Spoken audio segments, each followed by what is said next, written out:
Why put your team in jeopardy, especially when you're starting to become an integral part of that defense? It's just so selfish. I don't understand it.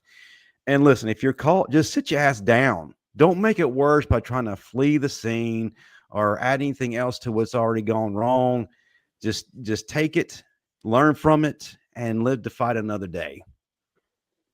Coach Carl. Man, I would say the same thing, man. But I'm gonna take it a little bit of different twist, right? Kids, if y'all out here making money, leave the fast cars alone. Man, you own these college campuses, get you an Uber, go where you need to go, come back. It's cheaper to get you a lift to get dropped off somewhere, picked up, and to get dropped back off at your dorm.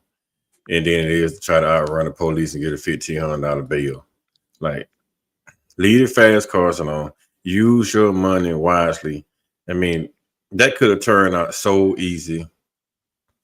He could have put on, just got a little ticket and went on back to the barracks, got a little spanking or something, a little in-house punishment, and been good to go. Now you go to jail.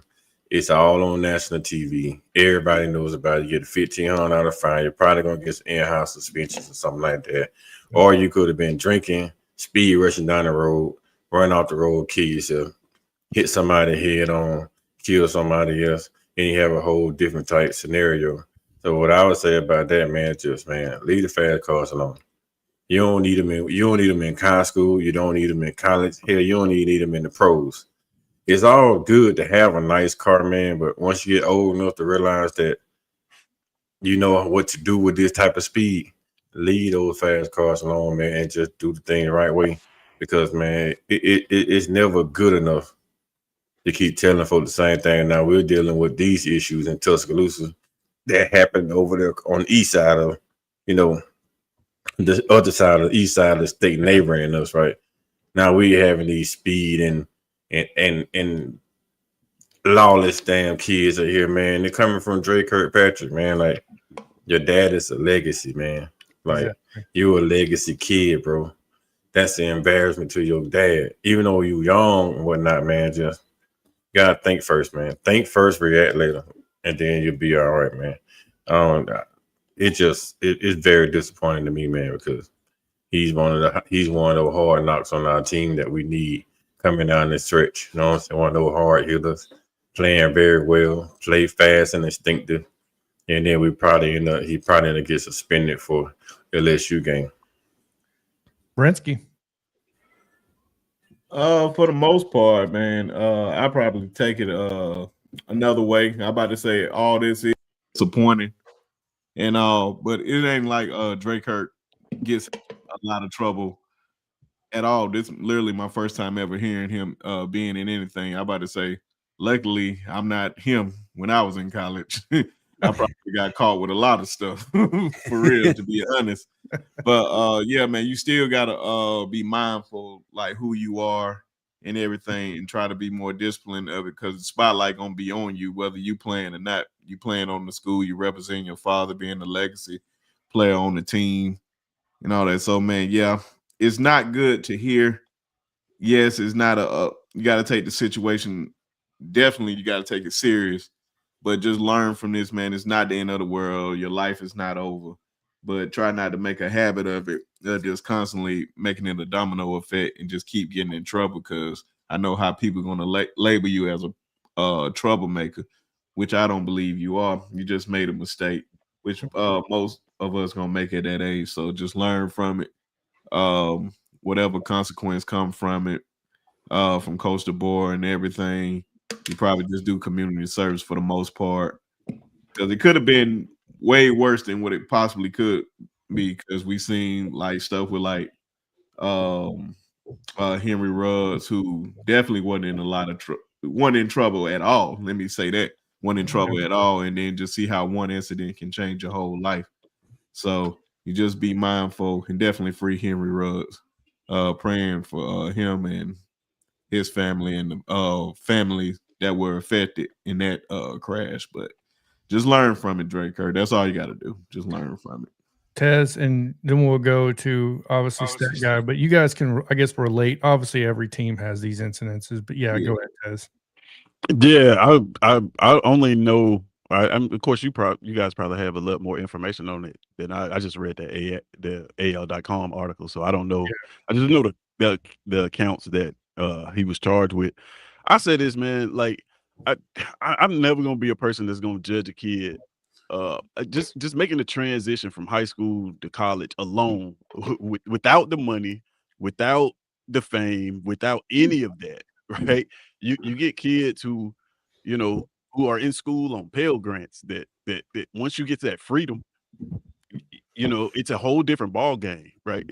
We all know that. So I've never judged a kid based on something that he did. Of course, he's got to be more mindful of things like that. But just to be honest, man, I didn't learn that till I was maybe 30 years old. I was still out there making mistakes. So what's disheartening is you're gonna see a lot of adults who are trying to tell this kid that he should have done this, should have done that. When you have a fully developed brain, you have a career, you've been allowed to make your mistakes and bounce back. So yeah, I'm never gonna try to knock a kid down for this. I will say that the part about this that's the most important for me is the accountability piece, because you have to hold them accountable now. You can't make excuses for them.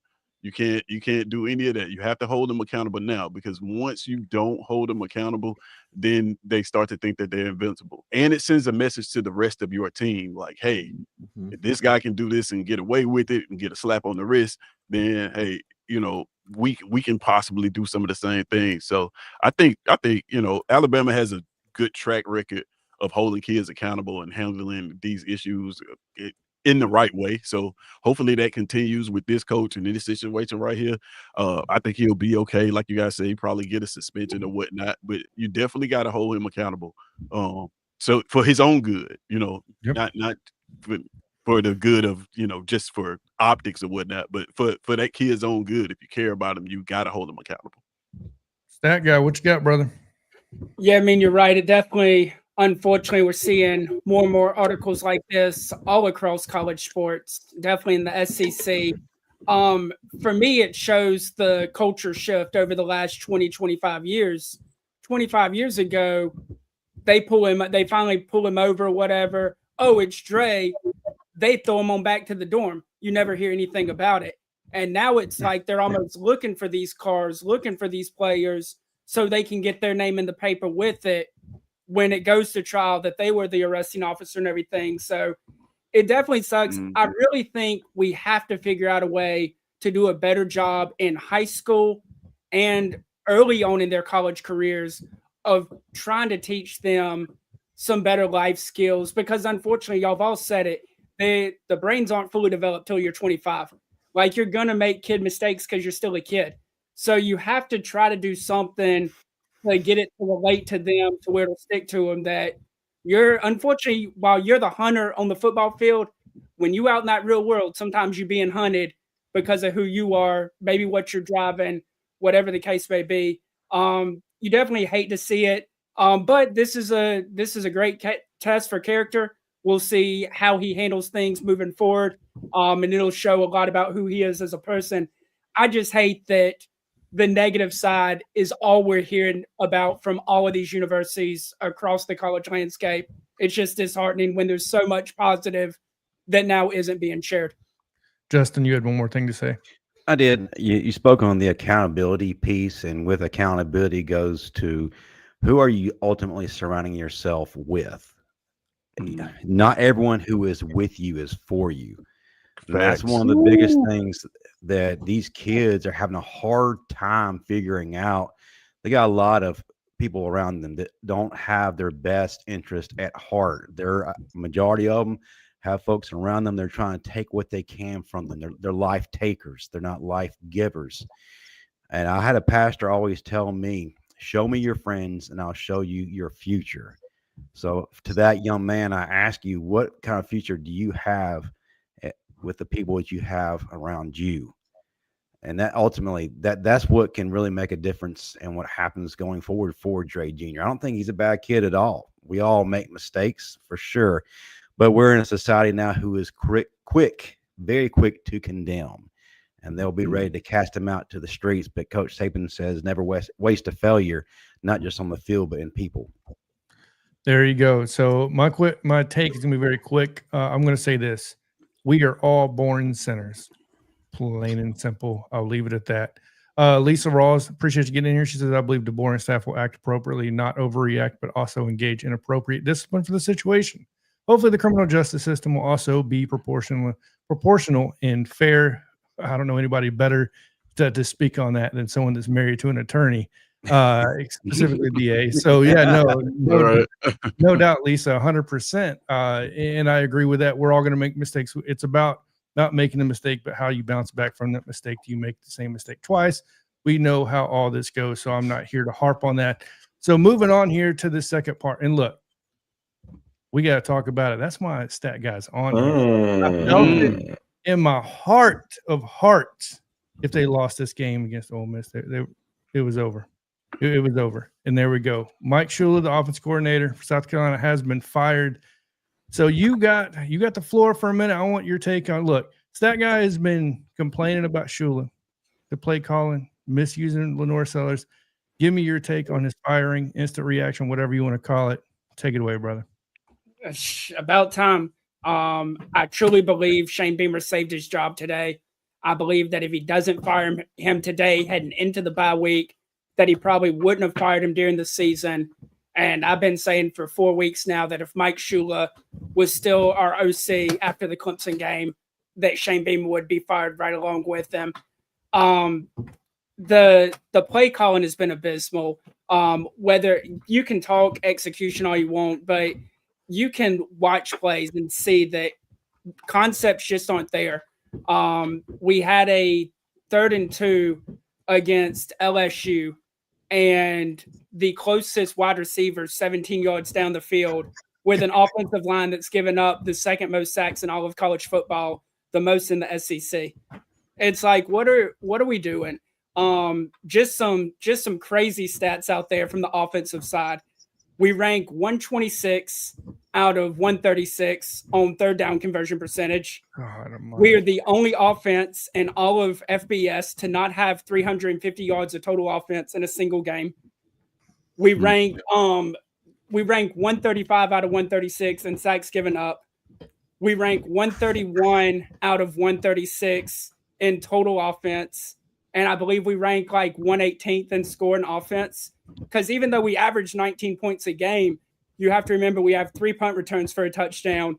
We have 2 defensive scores. And then if you look at it, I mean, even last night against Ole Miss, our first touchdown, that counts as an offensive touchdown. Special teams set that up. We gave the offense the ball at the 7.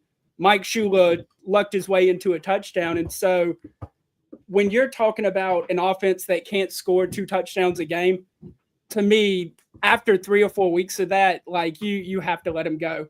I have a name on my list that I want, and I want him for a very specific reason, but I want us to reach out. I want Shane Beamer to call a guy that I've been very harsh on this year and calling for him to get fired all year long.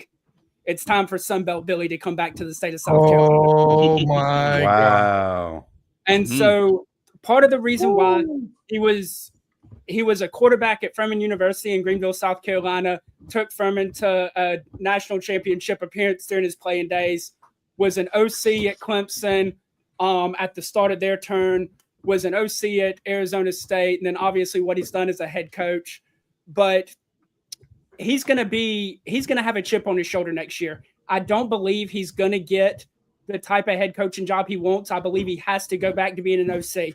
So you bring in a guy with OC experience who has a chip on his shoulder and has to get it right, or he's never going to get a big-time head coaching opportunity again. And so it's a perfect fit for Beamer.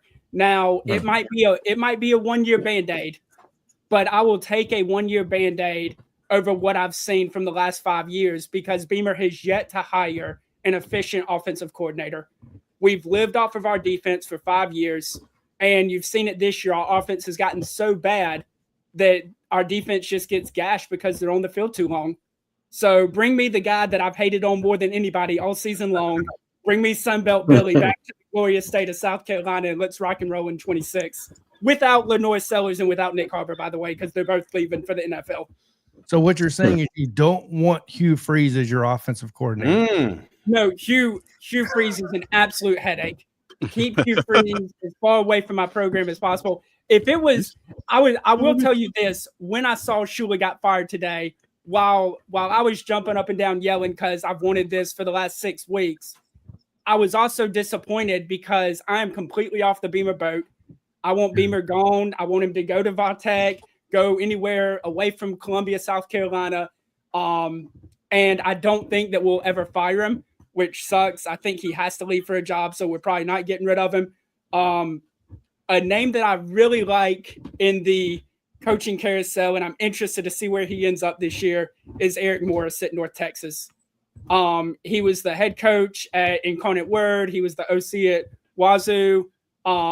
He has a really fun offense and obviously knows how to coach quarterbacks. It's so weird. I'm a defensive-minded guy, and South Carolina usually has decent talent on defense that can keep them in games. Yep. I'm ready for South Carolina to have a fun offense, and I'm okay losing football games 45-42. There we go. Tez, I wasn't expecting that. I wasn't expecting that. Tez, give me a reaction to being fired. Oh, man. Well, it happens. You know, you got a Ferrari at quarterback. You got a Ferrari at wide receiver, and you basically don't take them out of the garage. Yeah, you look at Lenoir Sellers. Lenoir Sellers is probably going to definitely a first-round pick, right? Probably a high first-round pick. Yeah. Measurables wise, he's going to go to the combine and kill it. Yep. He's probably going to shoot up those draft boards because of it. Nick Harbor's the same way. You know, it's another guy, it's combine guy. He's going to go to the combine, kill it. He's going to shoot up those draft boards for the receiver rankings. And yeah. And I think this is kudos to South Carolina for making this move and not going the route that we went and just like, we'll see how it goes for a couple of years. So that does show me. It does show me that they're actually concerned with they see an issue. It's like, this is not working. Let's try to do something about it and move ahead. I think, man, honestly, that UNT was Eric Norris. That's a great name, bro. Like I didn't think about that one, but that is a great name. I think he would do good in South Carolina, actually. But yeah, South Carolina's a place with a proud tradition. Home field is amazing.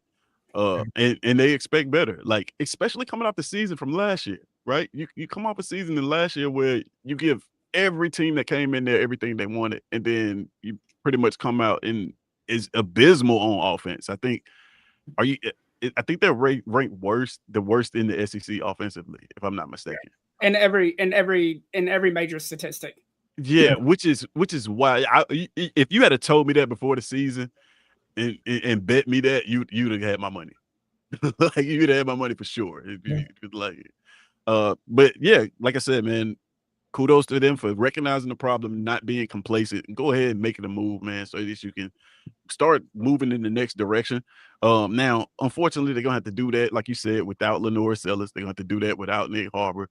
And it's next year, of course, the rest of the season you'll get to play with them, but the direction that they're going is going to be without those players. But still, I think you return a pretty decent defense, and the sky's still the limit for South Carolina. It's still a tough place to play. Still a lot of talent there. So yeah, I'm interested to see how this turns out, though. I can almost guarantee you guys won't be ranked last in every statistical category next year. There we go. Brinsky, give me your take, brother. No surprise, man. For the most part, we've seen Mike Shula have some good stops and some pretty bad stops. And when it's bad stops, it used to be pretty bad. Be run him out of town, aka Tuscaloosa. True statement. That's all. Wow. I actually like Mike Shula I do and too. whatnot, man. But if it wasn't for him, man, we wouldn't have Coach Saban. So the rest is history. So all No, you no, can no. do is thank him. You can thank him for that one. No. I'm thinking Rich Rodriguez for turning down the job No Yeah. before kidding. Nick Saban Good accepted. God. Yeah, that too. That too. Let's not forget that. That too. That is true. Sorry, I didn't mean to interrupt. Go ahead, Brinsky. Oh no. That's all I had to say on it, man. I really ain't have too much to say on it because I was just like, it wasn't too much to say.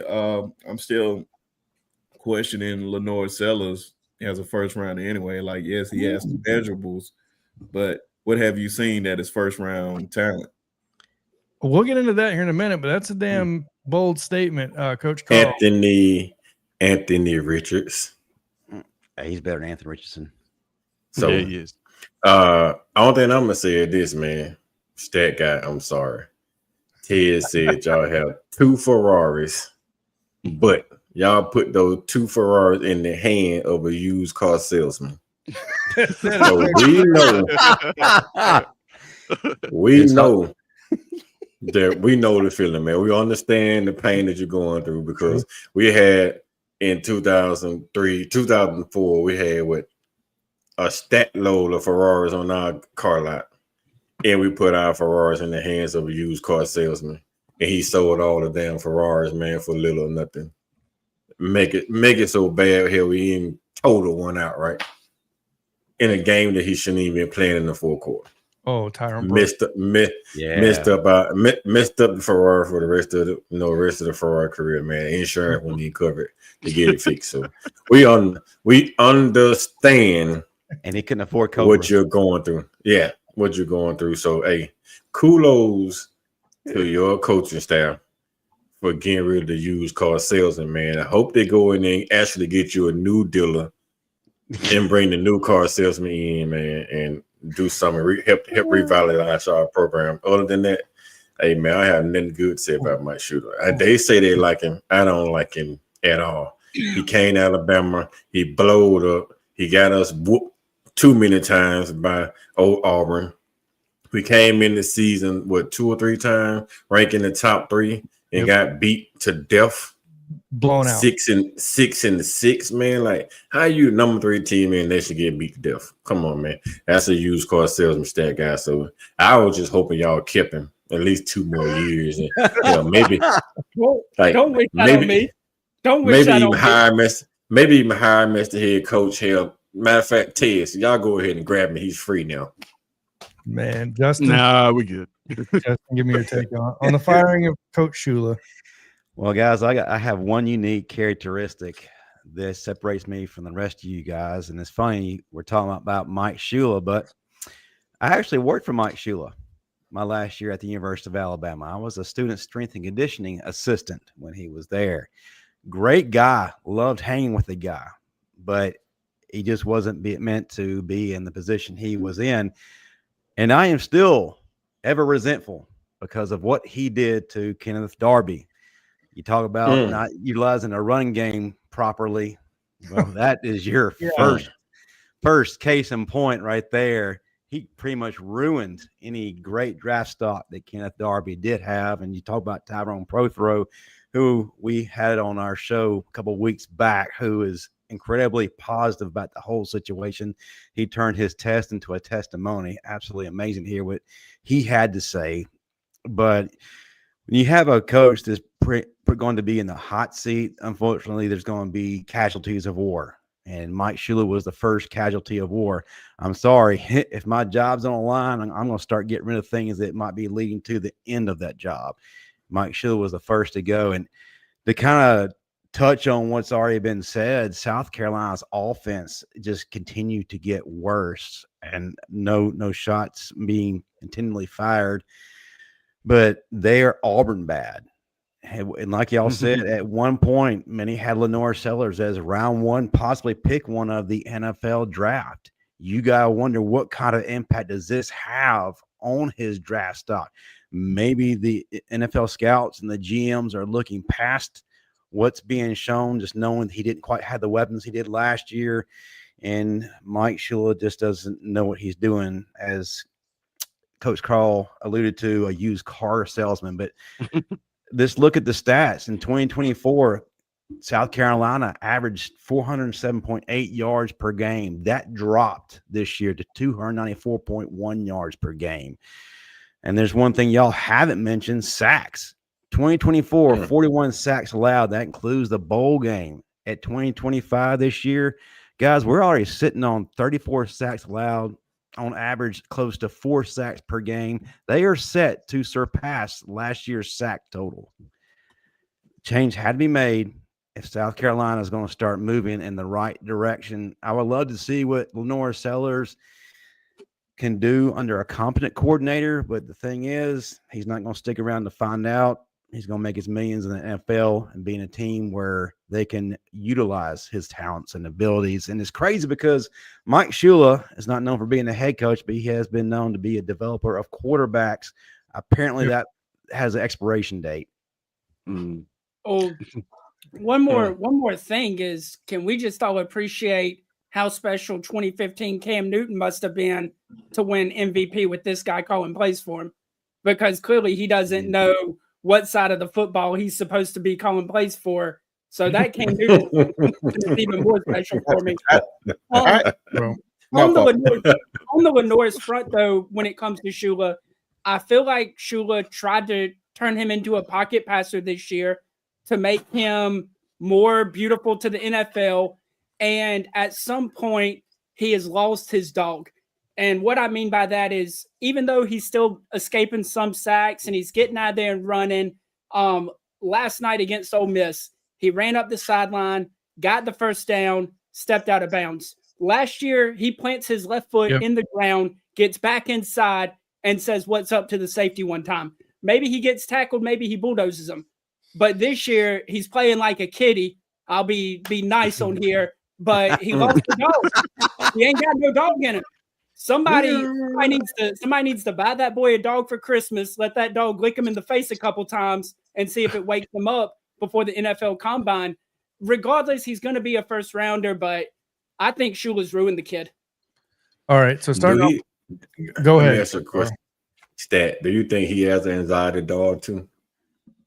Oh, emotional support animal. We're not. No. Oh my gosh, it turned sideways so quick.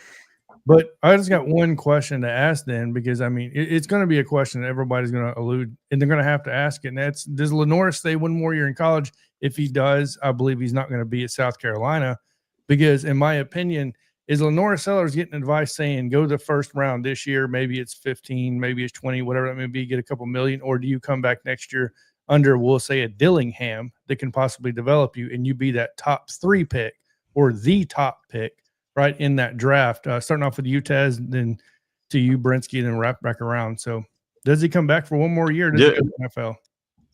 Like you said, it depends on what that grade is. With you know, he's gonna get some advice from some NFL scouts and NFL minds that they're gonna tell him like where they see him going. And it depends on that. One thing I know about the NFL in the NFL draft process, if we've seen it, you know, if last year didn't teach us anything, we should know that they care about measurables. Yeah. And it's seemingly all they care about. Production on the field, they only care about that if you're 6'5", 225 pounds. If you're under that, then they could care less what you put on the field. So he's a guy who has those measurables to immediately put him in first, second round territory just as a baseline. So yeah, it just depends on what that grade is and what they give him. So coming back to school though, like, I mean, there's always a risk with that. Of course, with NIL, it's different now, but like you risk injury, you risk going to a situation where you actually do worse than what you're doing right now and put out bad tape. So I don't know. I don't know what I would even advise the kid. I'd probably just tell him to go to the league and take the money, honestly, if I was advising. Brensky, what are you doing? If you're in Lenore's shoes, what do you do? Like Ted said, it all depends on that draft grade. Draft grade is not high, first round pick. Come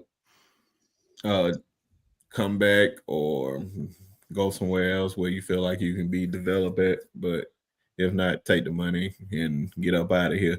And hopefully they'll sit you down and actually develop you. There you go, Coach Carl. Man, I'm gonna tell you like this. I'm gonna do it different, right? All you need is one team in the NFL to like you. Whether they like you in the first round, the second round, or the third round. You get out of college, you go in the NFL, you get developed. Don't take it even if you sit a year, maybe two. You don't take the bumps and bruises, and then you learn and come out and start playing like Jordan Love. Like Jordan Love came out early. He sat 3 years behind Aaron Rodgers. The boy balling right now. Can't take anything from me.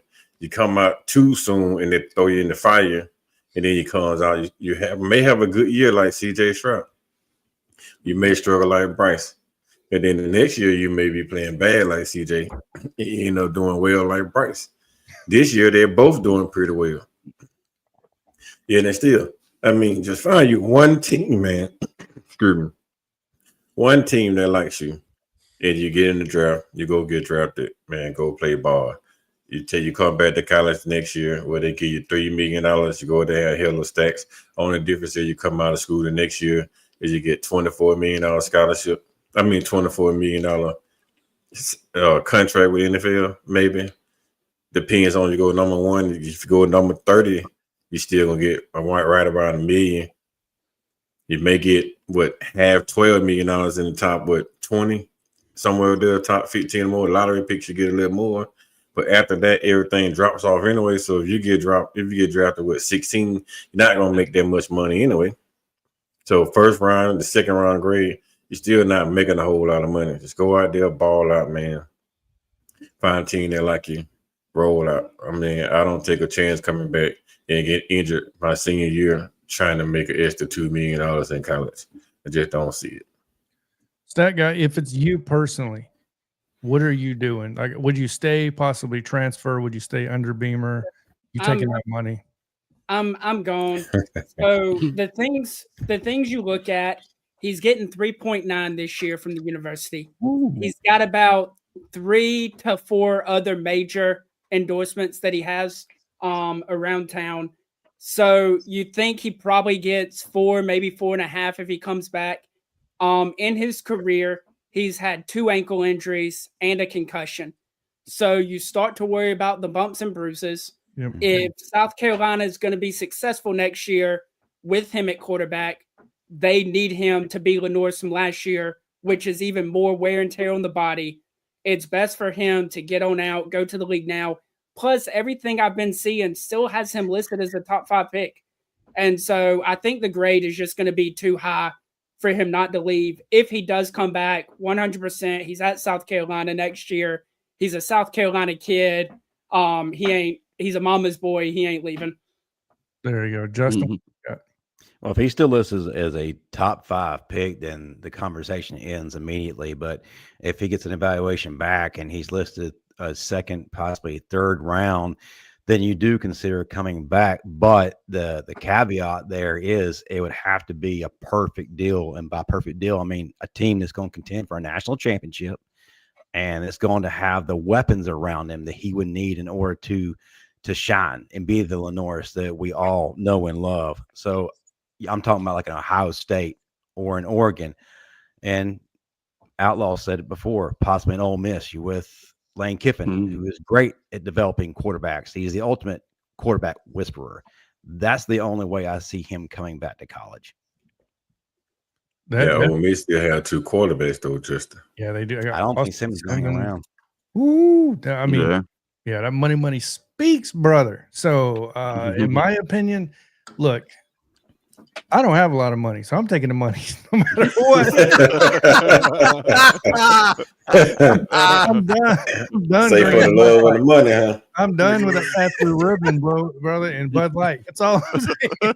I'm telling you, and you smart, John, because I go to NFL, whether I play the first year or sit the first year. I don't have no wear and tear on my body. May get some wear and tear in practice, but those hard hits in the games, I ain't have to worry about taking them. Yeah. And I still get paid. Like Rod Tidwell say, show me the money. I'm telling you. Look at what the kid name that played today down there in Houston, been a bag up for 45 years, and he just got out there today, man, and still getting paid $10 million, man. to be a backup for 63 years now. What his name is? Mills. David I know he. David Mills. I know. Yeah, David Mills. He looked young, but I know he about 73 years old, right? He still has not been around as long as Diego Pavia. Yeah, true. Right. Right.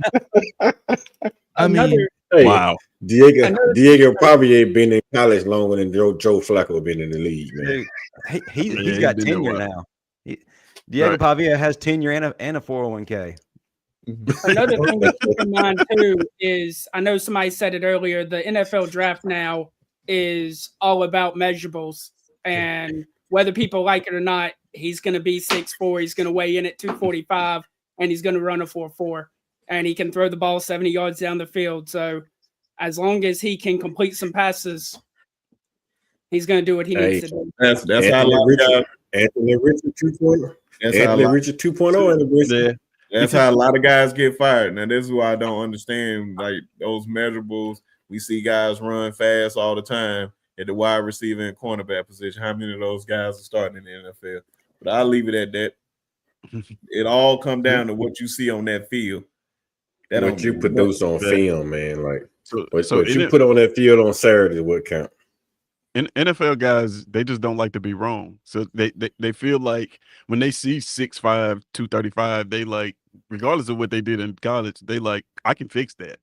If he's already got that, then they're paying me all this money. I can fix that. Now, a lot of times they're wrong, but they're prideful people, man. Tyler Show. Man, let me tell you. Hey, I was about to say the same thing, Justin. Title sucks, right? You look at title sucks. First round draft pick, talking right? about reach. And then you put the kid in the game today, and he sucks. Like he literally sucks. Like, but you can fix that, right? It's just like me going and go across the track over in a bad neighborhood and take a crackhead out there and say, man, I'm going to put you in the tie and the suit. You're going to go out here and make me $1 million. Man, as soon as they pay that cat, he going to smoke it, all right? Yep. You just got to know what's going on, man. You got to know what you got, man. Like sometimes you got to look at a crackhead as a crackhead, man. You just can't look at a crackhead as me now. Hey, so it happens, man, because I want you to think about this. I'm a 49ers fan, right? We went for the measurables with Trey Lance. Oh dear Lord. I was gonna say it's come full circle, and the quarterback that we should have drafted is now the one that's saving our season in Mac Jones. The guy that Shanahan wanted the whole time. Look at God. But because we went for the 6'4", 4.4 speed, we went for that, and we see how that panned out. From a small school. And a man who actually sat out, opted out. Let me add that too. He opted out in his final year. He played in one game and said, you know what? I'm done here. Right. Yeah. But roll tide to you. We got to move on. Right. Roll down tide. This next section here, this next topic, sorry. And we're going to be talking about Hugh Freeze being fired, Auburn losing to Kentucky, and you already know we heard the chants of so we heard what the crowd wants, they get. Clearly, this has become an absolute coliseum, going back in Rome style process here, right? LSU calls for it, he gets fired. Now Auburn calls for it. Hugh Freeze is out. So with that being said, I just want you guys' opinion on not just the Hugh firing, but how they lost to Kentucky and what it's going to take for truly this program to get back on its feet, to get back to winning or contending, at least to get into the playoffs. We'll start off with obvious Tez. Tez is the Auburn fan. He's talked about this 500 times a day. Yes. And I'm so sorry that you got to be talking about this again. Therapy. You know, just we'll make it quick and then we'll move on with what you got. So what do you want me to answer first? Why did they fire him? All of it. I want the whole thing. You're the Auburn guy.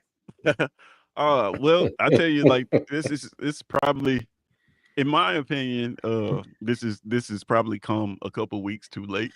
You know what I mean? But you know, some behind the scenes stuff tells us that they've been trying to fire him, and there's some circumstances that he wouldn't agree to or whatever. But anywho, I got a quote that says, I've said this 100 times referring to Hugh Freeze. It's what must be done eventually should be done immediately. All right. So if it's got to be done, if it's something that has got to be done, you need to just go ahead and do it now. Yeah. The analogy I always use is like, if you planning on breaking up with your girlfriend after Christmas, Don't buy her nothing. Bro, just gonna cut her off right now, man, because Yeah, cut her off and thank you, right? well, immediately she might get a hold of your credit card tomorrow, and then you be in a whole bunch of debt. And then my the Lord. next thing you know, you be like, man, I knew I should have just let her go in the first place. So that's what I'm saying. It's like, you never know. This is like this has been offensive ineptitude since he's gotten here, and specifically this season. Like the other seasons, you could kind of see like it. Like last season, I thought was like a series of unfortunate events. Everything that could go wrong went wrong. This season was what are we trying to accomplish on offense, guys?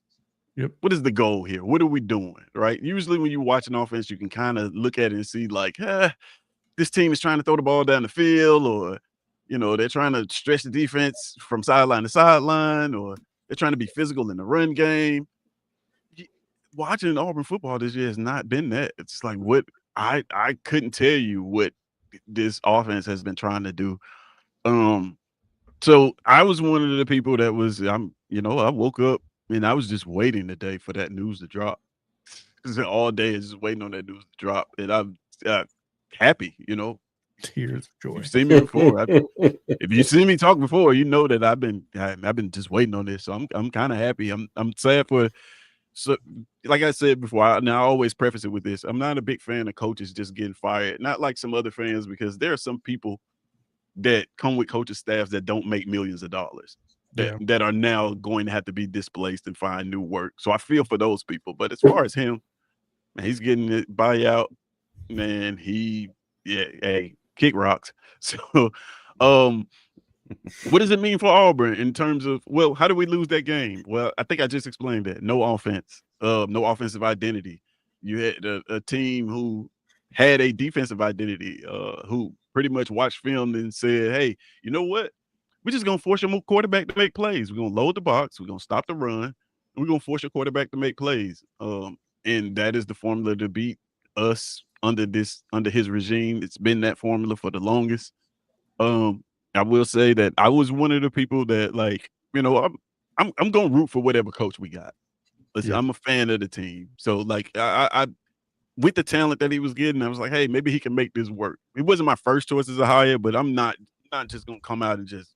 A lot of people wanted me to just be like, hey man, Hugh sucks, right, from game one before we saw it. It's like I'm not gonna do that, man. I'm gonna get a guy a chance. So, but he's proven to me that he was inept. Maybe his mind's not in it. Maybe I don't know. Maybe he's spending too much time on the golf course. Fun fact: we watched his tee time get changed in real time today. Yeah, seriously.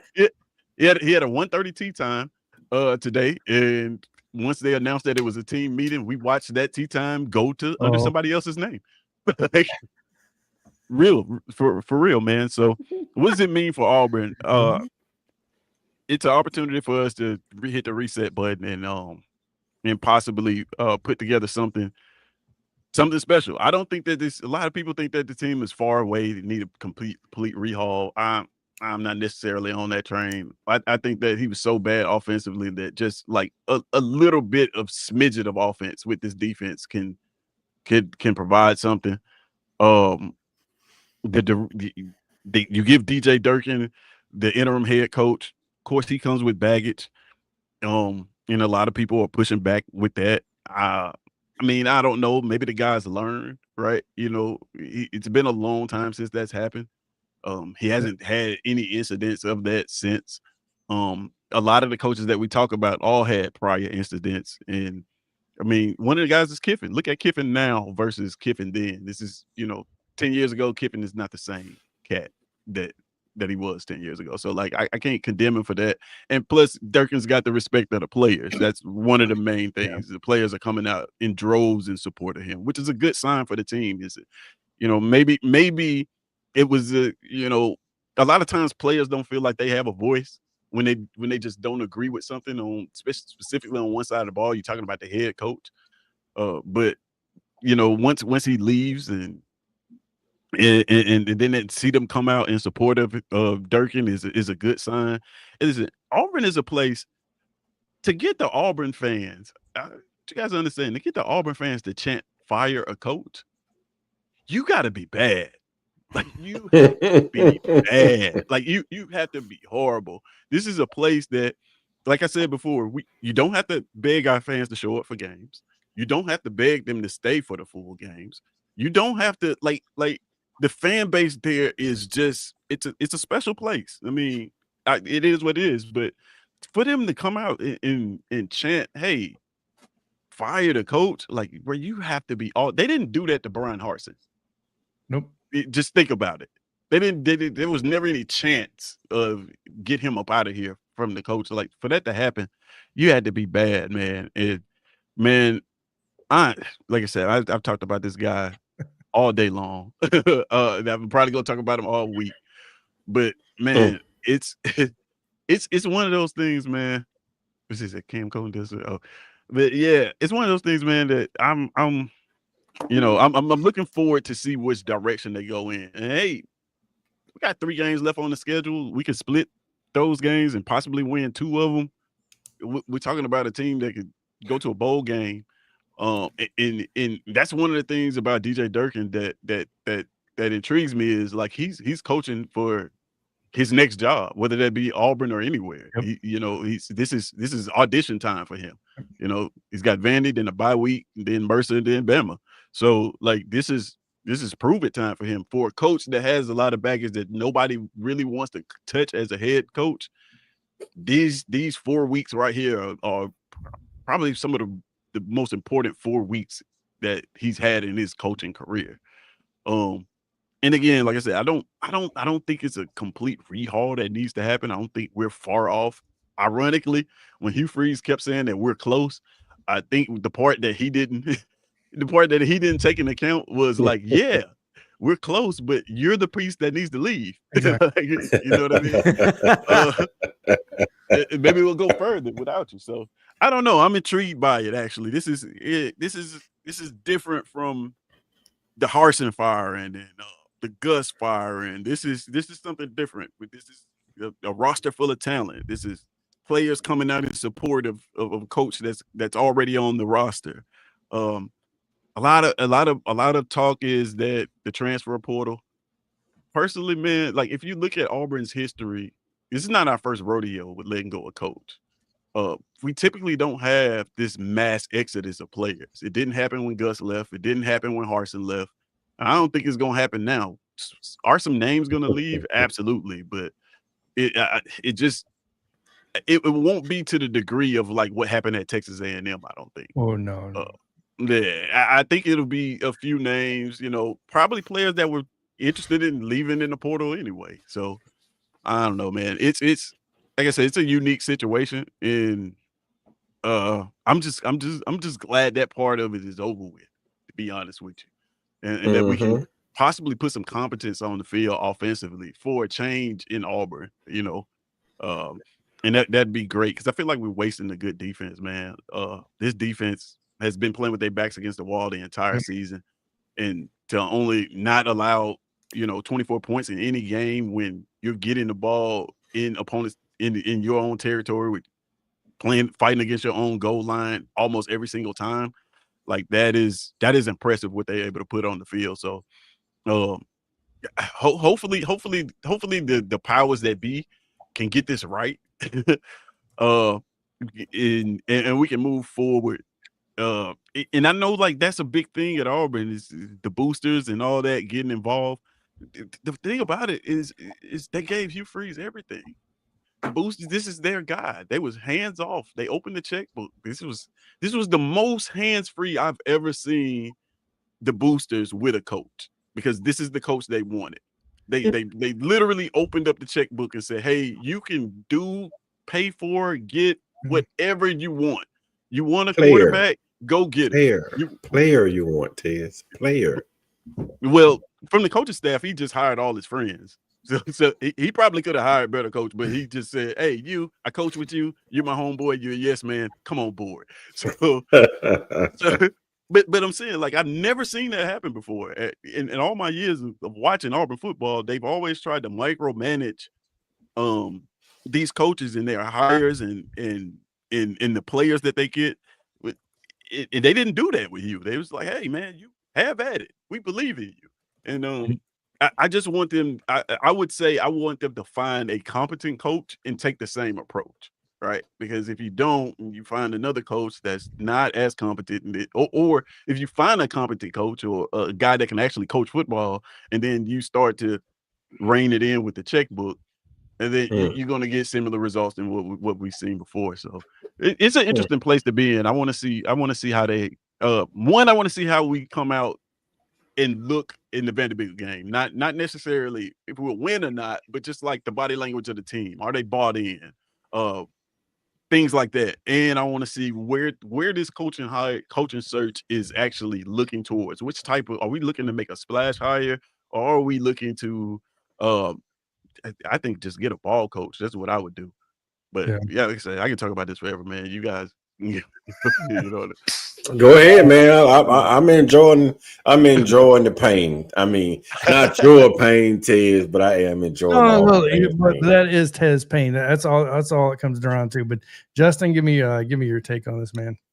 Man, listen, I'll be honest with you. I think that Hugh Freeze has been overhyped ever since he came to Ole Miss, and he was doing things there. Let's just be honest, because of cheating. And now that NIL has come into play, what he was able to do under the table then, now everyone's able to do legally. So he doesn't have those advantages anymore. And let's call it what it is. He was never a great offensive guru that everybody expected him to be.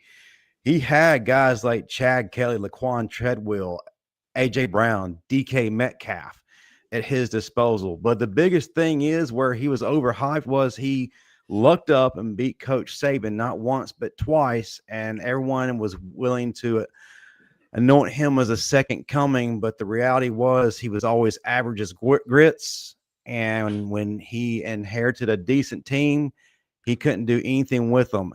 He was supposed to be a quarterback whisperer. Every quarterback under his tutelage has gotten progressively worse. Peyton Thorne should have stayed at Michigan State. Jackson Arnold should have stayed at Oklahoma. He's ruined those two guys. And you can't say that they didn't have talent around them. They've had top recruiting classes and top portal classes the past 2 years. They had the means to do it. So there is no reason why you turn in 500 or worse seasons, 2.5, 3 years, wherever you want to call it. That's the bottom line. Auburn deserved better. I disagree. I think Auburn deserves the absolute worst. I think worst. And Justin, like, hold on, Bishop. I want to tell Justin something before he get off and say something. Just utterly repeat something like that bad. Peyton Thorne was trash when he came to Auburn. He was. And so was Jackson Arnold. They didn't get worse. They played worse, but hell, they was already trash before they showed up. Peyton Thorne had over 3,000 passing yards at Michigan State. He got here in the big two. Come on, bro. It's in the big two. Look at who he was handing the football off to as well. That man was handing the ball off to NFL running backs. He was throwing it to Keon Coleman. Yeah, I mean, it's not like Peyton Thorne to me was one of my best friends is a huge Michigan State fan. And Peyton Thorne was the bane to his existence. Right. So what was the running back's name that broke like all the records? I forgot his name. He got drafted a couple of years. Well, I'd say like Kenneth Walker. Dude, the fact that they could have possibly contended for a national championship that year if it wasn't just for the Peyton Thorne. I can get onto this rant. I'm not going to. Either way, he was a thorn in their side. He was a thorn in the side, but Stat guy, give me your take on Hugh Freeze getting fired and all that good stuff real quick. About time. I thought it was about bad hire to begin with. I thought he got lucky with getting away with cheating as long as he did at Ole Miss. Then he gets back into the head coaching world in a perfect storm at Liberty. Beats up on lesser competition. And if I was an Auburn fan, I would be wanting to call E.Y. Drinkwitz yesterday and back the Brinks truck up and say, what does it take to get you to leave Missouri? Stat guy, shut up. Hey, we can be objective here. Really. We can be objective. Would you would take that test? Drinkwitz? I don't know. Drinkwitz. I'm always leery of coaches that are at places where they don't have high expectations. Thank you. True. Once you touch down on the plains, like it's a whole different ball game. It's definitely one of the. And then you got that game at the end of the year that everybody's gonna be looking at. That's why I'm telling the stat guy to shut up. Because listen, man, I hate to be the one to say it. You brought in Hugh Freeze. Like everybody know he should have never got hired. I was so happy when they hired Hugh Freeze because I know he wasn't gonna never beat us. This is a guy that could beat Alabama one week and then lose to Memphis the very next week. But Coach Carl, you don't have to worry about them getting Eli Drinkwitz. They're going for Dan Mullen. Yeah. Yeah, sorry. We'll see. We'll see. I don't know about that. Gross. Sound like a plan. I like Dan Mullen too. We beat them too. So, Brent, you just give me your quick take on Hugh Freeze getting fired. Man, for one, I've been trying to tell Tez and the Auburn faithful for a long time. This man is just not it. Told him the reason why. I ain't have to tell Tez too much. Tez is just more, I just have to see it to believe it type. The other ones, they just swore up and down Hugh Freeze is the second coming of Jesus. It's video evidence of this stuff, of me literally saying this stuff. And I don't know why do y'all believe I said literally the same thing I said day one since he got hired. The man is just there because he beat Alabama twice. It's nothing on his resume that says anything about him being a great head coach or even a good head coach. None of the quarterbacks that you have seen him, let's just go ahead and get quarterback whisper. What quarterback? What quarterback? Malik Can Willis. you say that he Malik just Willis was a pretty Malik damn good Willis. quarterback. Malik Willis. No. Don't do this whole because he's even if he's in the NFL, that does not matter. What he did with him in college, we're not. Dude, that's what we're talking. They played against the Make-A-Wish kids in that group of five conference. No, That's Man, true. listen. That's true. Man, we got to call things fashionable, man. This is the same thing. Like one thing I can say about myself, I am consistent. It's video evidence of me saying the same thing over and over. Just certain folks just don't want to believe stuff until they actually see it. You're seeing Me. damn. Well, of course, you, but damn, man. you're not hard-headed like the other ones. F-A-F-O. You're not hard-headed like some of the other ones, man. It's just like, man, it was at one point in time when it was thinking like Hugh was above Kalen DeBoer only because he coached in the SEC. Yeah, This is facts. This is facts. I don't care if you coach in the Pac-12 or wherever. If you're a good coach, you're a good coach. It's people that put Hugh Freeze over Kellen DeBoer. Get him. Only because he didn't coach in the SEC. The man has been terrible, man. Those same people put Billy Napier over killing the boy too. So they did. Man, listen here, man. Hold on. Because ahead, it's just this nonsense, man. I just hate when I see stupidity. Get him. One after the other, because guys, we keep anointing these guys, but just because we're at we know we love these teams. We love these teams, man. But just be real about what you see. Hugh Freeze hasn't shown you nothing. Then when it's time to the chickens are coming home to roost, now it's like, oh, let's fire Hugh. Let's fire Hugh. No, man, it's been this way. It was nothing when we were throwing them kids under the bus day one. You just kept putting the blame on everybody else from your tea times. The man is just not a good coach. The man is just an overrated coach.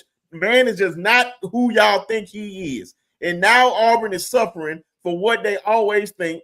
Whoever is doing these hiring process, get them out the way immediately. And I say John Cohen needs to be the first one out the door. They are made mistakes of not hiring Cadillac from the jump. Cadillac would have did a 10 times better job than this man could have ever done. Probably. There ain't no Preach, problem. Ain't no problem. I know. Preach. Matter of fact, let's go even further. What's my man name that y'all let go before that? Before whoever threw out that dirty rumor about him? Brian Harsin. Brian Harsin. If you gave Brian Harsin an actual chance, maybe you would have been something. And maybe the kids needed that discipline because they had some hard heads, like we had some hard heads before Coach Saban got there. True. Like, man, some people need to start telling the truth about these things, man. I'll just keep going, boy. Bull job after bull job after bull job. The man is just not a good coach. That is it, plain and simple. Wow. He's unemployed now. Let him use he you. loves Come on. He's unemployed now, so I think Brinsky, man, one thing about it though is like you talking to fans. Fans can't fire a coach. There's a lot of people that didn't want him here. We can't. I didn't want him here. I can't. I have no power to fire him though. Well, that's what I'm saying. You just my fault. You just let Brinsky preach. You let Brinsky preach. I ain't trying to cut you off, Ted, because because you are one of them. It's a select few. Just because the select few don't want him here, don't pass the overwhelming majority. The overwhelming majority love the hire. They said it was an A+ hire. I don't know. He got met with a lot of scrutiny. I think the overwhelming majority wanted Cadillac. They said he was the Nick Saban whisperer. I remember. Go ahead, Brinsky. Let Brinsky cook. No. Go ahead, Brinsky. I mean, I listen. Listen. Hugh Freeze is Hugh Freeze. Hugh Freeze is no longer the coach of Auburn University. So I know I've got to talk about this for the rest of the week. I'm ready to talk about somebody else at this point. Like it's like the problem is Ted. The problem is Ted with y'all Auburn people, man. Why did it for Freeze making out the damn locker room, right? A horrible as Auburn played, he should have never made out the locker room. They should have packed his stuff up, emptied his house, put it out there on 85, and just told his ass to keep on rolling. Man, and had damn King George sang the song on the damn interstate. Had a whole damn concert at the interstate. I don't know, man. Keep on there, bro. Charles Barkley should have drove the U-Haul. Yeah, I'm telling you. I don't know, man. I to be honest, man, I'm not as down on Cohen as a lot of people. I think he needs to give him an opportunity to make a hire, right? Give him an opportunity to make a hire. I think he's done well with athletics from a global standpoint at Auburn University. He's done well. Of course, the whole Stephen Pearl thing is yet to be seen. We'll see how that pans out this year.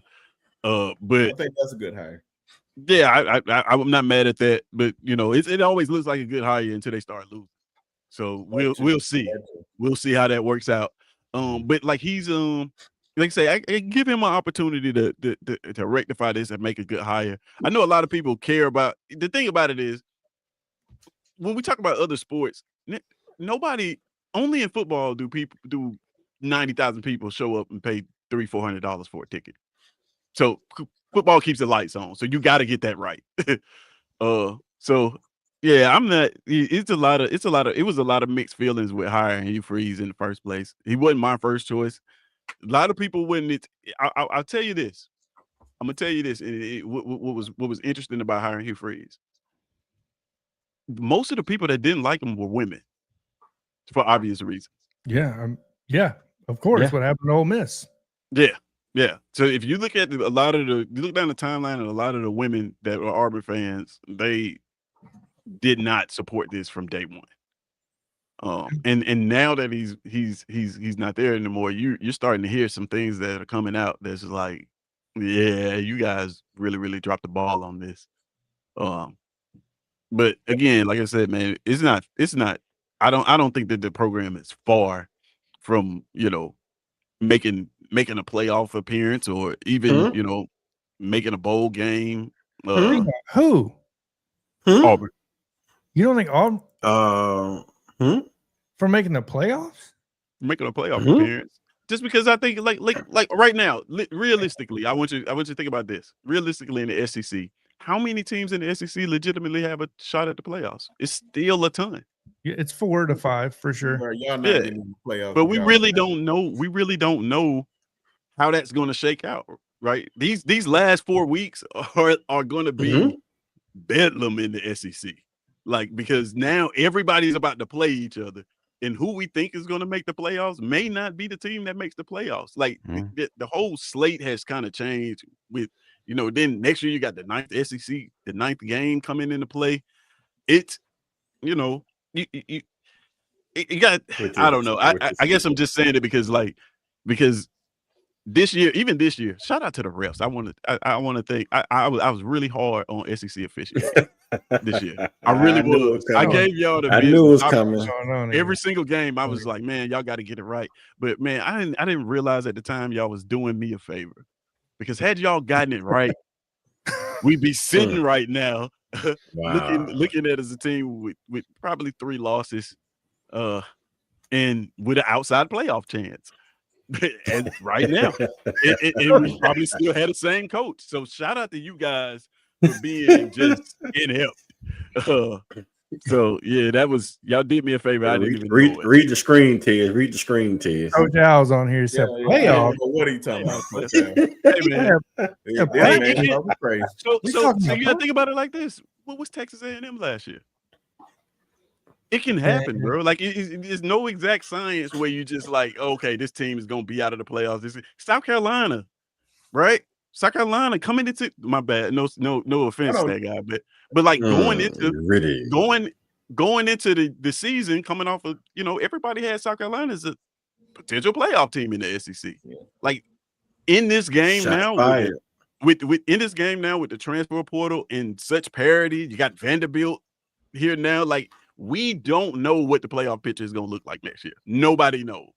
Because if I had taken bets at the beginning of the year, I'd be a rich man on some of the teams that people thought was going to make playoffs.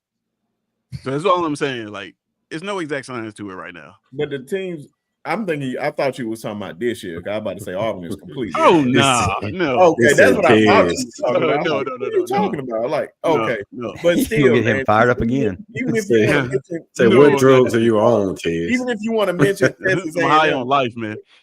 Even if you want to mention Texas A&M had Mike Elko for 2 years. No new head coach is just going to just come in there, and then you don't know who's going to be on the roster for y'all next year. So all this stuff has to factor in before you even say that you guys are a playoff team. Yes, you guys have a great defense this year. Who's going to be on that defense next year? We know Keldrick Falk is not going to be on there. You may lose some of the freshman guys that are already there that probably came there for Hugh Freeze or the NIL. We don't know if they're Auburn guys. So it's a lot of things that factor. We just can't just say you guys are going to make the playoffs. It's because you're looking at the roster right now. But preface what I said. Hey, and we looking at Cam Coleman. Come on home, Cam. You gotta realize I started that phrase with, it depends on the coaching hire and how they manage that. Yeah. So, of course, all these players could leave. Well, I know that, but they could all stay too. It just depends on how they get through this. Hey, man, you got all of them tweeting out pictures of DJ Durkin. Like, maybe if they make him the coach, they all stay. You never know. They damn sure taking all the pictures. DJ with a chain on, hat turned backwards. Yep. Man, that's not gonna mean nothing until you produce on the football field. He go out there and he wet the bed. They only behind. He go out there and wet the bed. They're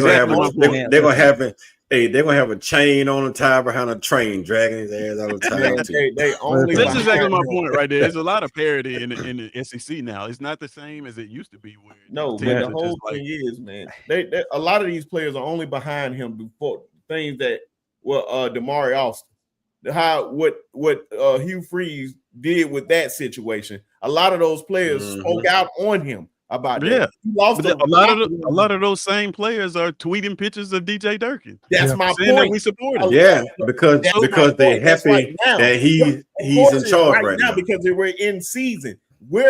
I would know a lot. You know how a lot of those guys were saying, "Oh, if you ain't wearing crimson, you're F you." You know how many of those guys are gone? Yeah. I know exactly how many on of them. the There's a team. ton of them. Wait till let's wait till the season over. We're gonna see who really down. We're gonna see who really down. That's with us too. All I'm saying is like we just don't have a history of this mass exodus of players ever. You know, like DJ Durkin has the defense, but it depends on the offensive coordinator, man. Y'all gotta do something on offense to keep those studs. I'm just be honest. Listen, man, with all these buyouts, y'all are having to pay back. What can you afford at this point? Y'all gonna be going to Craigslist to find a coach. Hey, they got the yellow helmet. They got the Yellowwood money. They got the Yellowwood money. But like they got the Yellowwood money. So like your head coach doesn't have to. A lot of people want this splash hire and things like that. Like that's just not necessarily what it takes, bro. Like you mentioned Mike Elko. Mike Elko hadn't done any. When they hired Mike Elko, hold on. This is what I'm gonna say. When they hired Mike Elko, the main knock on him was like, can he do it in the SEC? He hasn't done anything. He's only been at Duke. Then he went on to be the defensive coordinator, and he got the job. Like all of these guys start off as low. All of the big names start off somewhere. Mm-hmm. They have to they don't just come into this league as the guy. Like Marcus Freeman is a great example of that. A lot of people throwing his name as this big name. Marcus Freeman didn't start off as the guy. He was at Cincinnati. Could you imagine if you hired a coach from Cincinnati at one of these SEC teams, what's going to happen? He's going to be questioned. He just did that at Cincinnati. We just did that wherever he's at. So it's like, it's no exact science to hiring a coach, right? Just because he works at one place and he's done all these things. I would argue that there are more coaches that come from like smaller programs that are successful than there are large, big name coaches that transfer that to another program and are successful, right? Urban Meyer is probably one of the only people I can honestly say. And then you got Brian Kelly, but nobody really liked him. But like most of the time, these guys are getting upgraded from their positions, and that's when they become great, right? Even you guys have a coach right now that was in the Pac-12, right? Mm-hmm. And the question is, I was one of the people who said it. Can he do it in the SEC? That's been the big question about him. Now he's proven that he can do it. So that's what I'm saying is like, it's no exact science that you just got to get a coach who's done it here. You got to get a coach who's done it there. You got to break the bank to get a coach. Like, no, you get a guy who fits in with your program, who fits in with the philosophy, who can actually coach football. And a lot of those guys are cheap. You know what I'm saying? They just need an opportunity. You just got to do your due diligence and hire the right guy, bro. Don't fall into this whole trap of, oh, I got to go get a big name. You just can't do that, man, because there's no exact science that is going to work out that way. That's all I'm saying. That's what I'm trying to tell you now, Tiz. Y'all keep going after big name coaches. Just get you a small market coach and let the guy coach. Just go out there and find a real coach, man, or a guy, tough-minded, bring in the right staff, and then turn the guy loose, let the guy build. Like you talking about Mike Elko. We saw Mike Elko in Duke. Yeah. Hey, you had evidence that Mike Elko can coach in Duke. True. That's not a mistake there. Like Texas A&M won when they went in and got that guy from Duke. It's your time. Like, we know the guy Tulane can coach. We know the guy SMU can coach. You know the guy North Texas can coach. Hey, there's some more guys out there that we know in small market that can coach. The guy down there in South Florida, we know that guy can coach. Right. I'm just saying that. Like we also had evidence that Billy Napier could coach at Louisiana. Man, he ain't winning in Louisiana. Man, come on now. That's Louisiana, man. Come on now. That's different. Like, you get, I'm talking about Echo was an ACC whipping up on Clemson. That's true. Florida State, I give you Miami. that. Like, that's talent. Like, I get that. To go out and get you some SMU guy. Get the SMU guy. He whooped up on Clemson last year. He's an Auburn guy. I like what Coach Al said. So that's all I'm saying. Well, SMU Ashley's out of the table because he just signed his massive extension with SMU, so you can forget about him going anywhere. Now go down there and get South Florida. South Florida damn near beat Alabama 2 years in a row, and they beat Florida. I think just damn near beat Miami. The guy know how to coach, man. I think you just keep the guy that you got on the staff. Be honest with you, I'm not a fan right now. I'm not I even. like DJ. I'm cool with DJ. I go with DJ, bro. I we go can, with but DJ. we can beat DJ. Staff. We can beat DJ. I mean, I'm cool with it. So, but then you're in the same boat as South Carolina. Where do you turn for an OC because y'all's offense isn't much better than ours? Yeah, you're right. That's the biggest. That guy. You wrong. They offense are worse than y'all. Tell the truth, man. At least y'all offense got an identity, bro. Like we what offense? Our offense ain't run the ball 2 times up the middle for no gain, and then throw a big pass. That ain't that. You would have, man. Come on now. Yeah, South Carolina would have scored at least 6 points against damn Kentucky. At least 6. Come on, now, that guy. We took care of business against Kentucky because you don't lose to. Okay, so why did you gonna sit here and say y'all worse than Auburn? Auburn got 3 points. So look, man. But because I promise you, we wouldn't score what they scored against Georgia. Georgia would give us a goose egg in a heartbeat. That's the only good game Jackson Arnold played all year, and only good game Hugh Freeze called all year. And then once the referee said it was a fumble, non-touchdown, the whole season went down the drain. They did better against, and if you look at even matchups, we did better against Kentucky. They did better against OU. Well, as much as I'd love to stay on here and keep talking, guys, Jonathan, you're trying to hold on, John. You're trying to run off the conversation. No, I'm waiting on Stat and Ted's to fuss about who had the better offense. That's what I'm trying to find out. I'm not about to fuss with 2 bottom of the barrel offenses. That's not what I'm about to do. They fired their offensive guy in Hugh Freeze. The other one just fired their offensive coordinator in Mike Shula. I mean, it's like being. I'm not going to say that. It's not being the smartest person in that class. You know what I mean? Like, come on now, we're not doing that here. Just go get Mike. Man, Auburn High might shoot the offensive coordinator. I think they'll be good, bro. Yeah. He is on a roll tonight. I don't want it. But anyways, one last question is gonna be real quick, and then we gotta get off here because we're running at 1 hour and 20 minutes here, guys. This is you get 60 seconds to answer this question. It's not even a question. I just want your opinion on this. Tennessee loses to Oklahoma 33-27. 2 games in a row they lose when they outgained the team. Mm-hmm. Josh Heupel is sitting at 6-3. There has to be some level of concern if you're a Tennessee fan at this point that you can't get over these humps at this point. So don't look now. Tennessee's schedule is not going to do them any favors. Mm-mm. They could possibly be in the next running of, well, how long do we stick around for Josh Heupel? That's a serious conversation now that they lost to Oklahoma. Anyways, give me your take on Tennessee once again. I mean, outgaining, getting the red zone, can't score. They're supposed to be an offensive team. Josh Heupel's supposed to be that guy. Nico goes to UCLA. I get that. You get the big trade for Joey Aguilar, but now I'm going to start calling him Joey Turnover. Right? So I'll let you start off with Justin. Give me your take on this, man. Tennessee's a play-ahead team. Mm-hmm.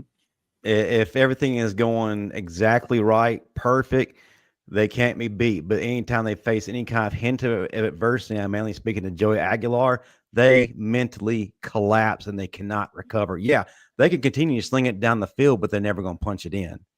And Oklahoma was reeling when they lost one of their top defenders, their alpha, was already gone. But then you lose R. Mason Thomas on that fumble return. At that point, Tennessee could have struck and they could have put the game away. They played with their food. And then when they started showing any kind of hint of an offense, like you said, Joey Aguilar to the rescue, throws an interception. He throws another one when he still had an opportunity to take over the game. Tennessee had plenty of opportunities. And anytime you let a team like Oklahoma, who is a blue-collar, bring your lunch pail to work type of team, they are going to come back and they're going to beat you, and they did. So it's not necessarily it goes back to coaching. You can't let your entire team mentally collapse because they face adversity. It's literally the opposite of Georgia. I'm just going to throw it out there, but pass it off to you, Stat Guy. Give me your take.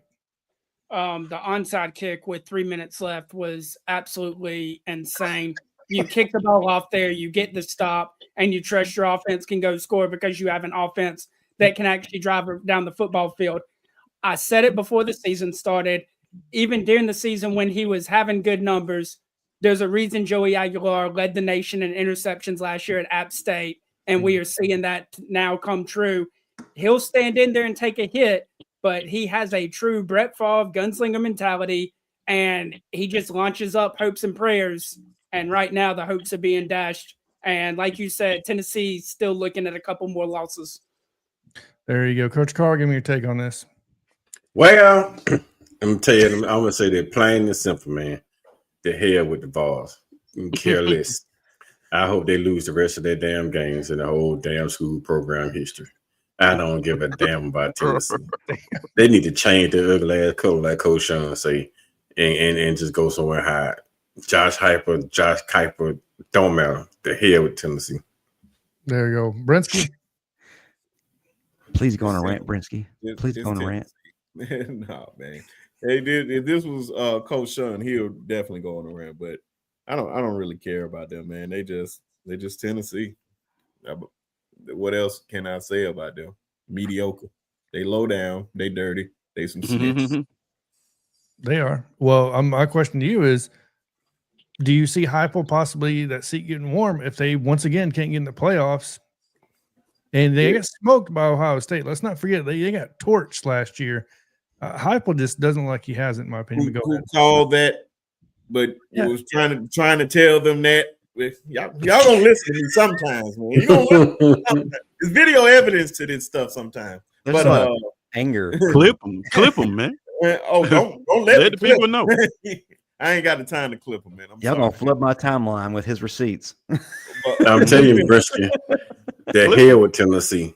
That's all I can say. Tez, give me your final take on this, man. My final take is that Tennessee runs an offense that struggles to score in the red zone. Whenever you see these teams that stretch the field from sideline to sideline, they often have no plan in the red zone, especially if you can stop the run. Josh Heupel spreads the field to run the football. Usually, you look at Desmond Bishop. 32 yards in that game, like 3 yards per carry. That's just not gonna get it done against that Oklahoma front seven for sure. So, yeah, that's just what it is. Ironically, Tennessee still statistically has the number one offense in the conference, which is crazy. Yeah, they got more yards. They got more yards. The hell with them. The hell with them. Yeah, damn gold pole breaking down, carrying to damn river ass kids. But I mean, yeah, I think there's going to be serious talk here by the end of the season of Josh Heupel. Eventually, he's got to get it done. Something's got to be done with this offense. You can't have this much talent on here. Lose Squirrel White. You lost key pieces, in my opinion, on the wide receiver core, and everybody's acting like it's all fine in Knoxville, and it's not. Sorry. Mm-hmm. So I'm calling it right now that you're going to start hearing some chirping when one more loss happens. But either way, we're going to give everybody a chance to get on here and tell everybody where to find you.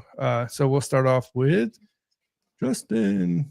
All right, man. Had a great time tonight, especially hearing Coach Carl and Brinsky go off. That was classic. We need to clip all that. Fantastic information.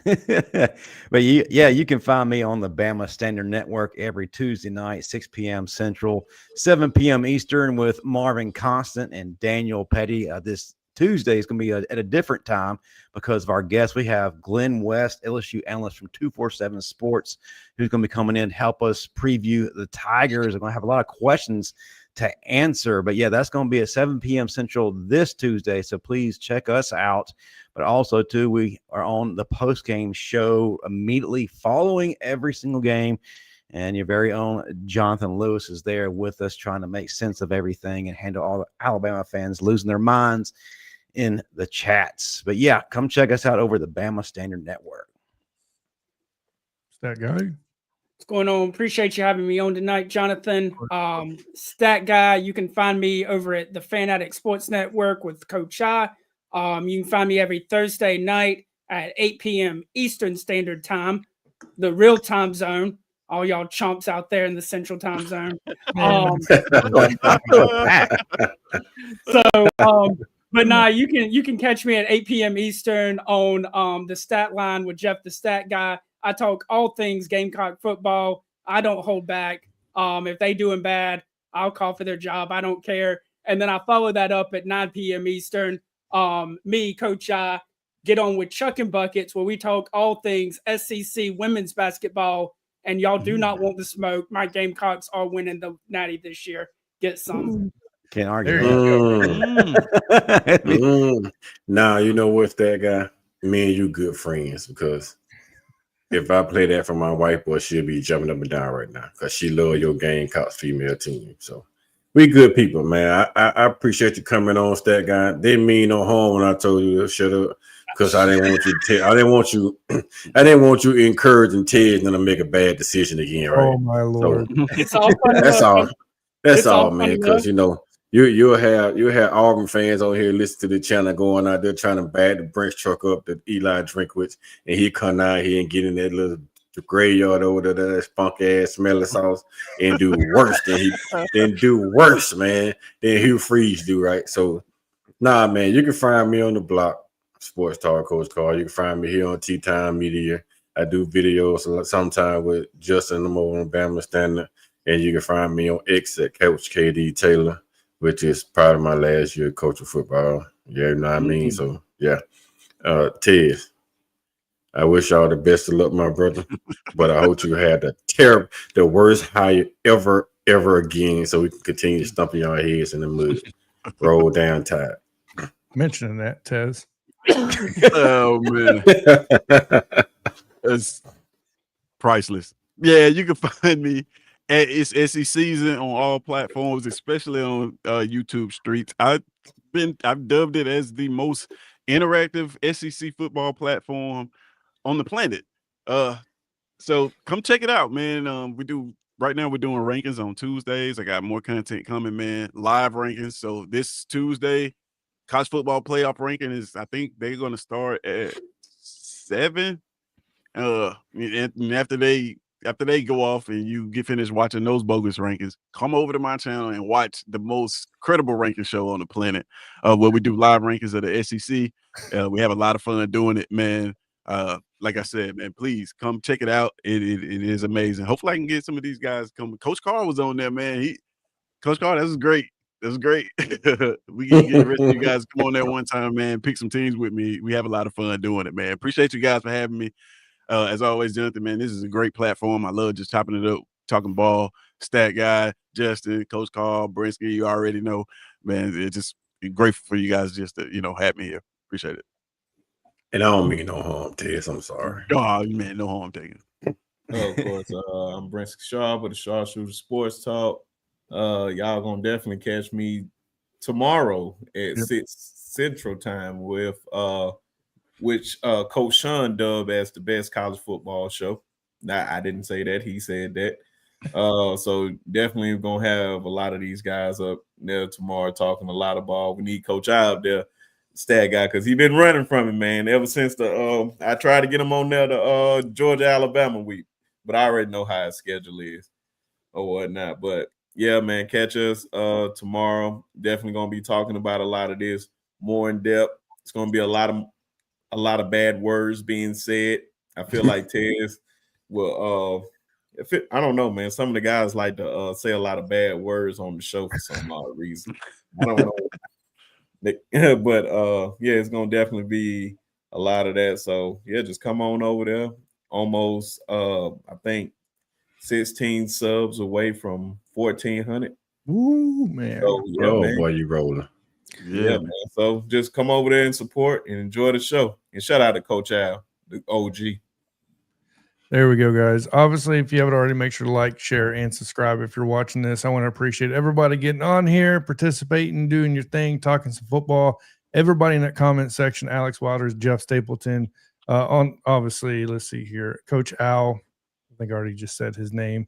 Earlier, we had Lisa in here. Latoya, obviously, trying to run through this real quick. Surfer Dog, trying to give everybody in here. Gil, obviously, in here as usual. Jordan. OG. Yeah. So Outlaw, let's see here. Link. Yeah, I already said Lisa. Yeah, that's pretty. And Dwight. There we go. Dwight and Gil. So appreciate everybody getting here, leaving the comments. If you guys ever want us to talk about something in specific, leave it in the comments and we'll look into it and try to get something made possibly and all that good stuff.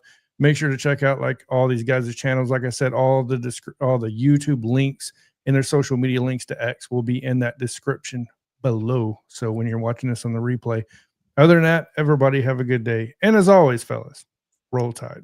Roll Go Tide. Tide. And Yeah, there we go. I was waiting on. And LSU.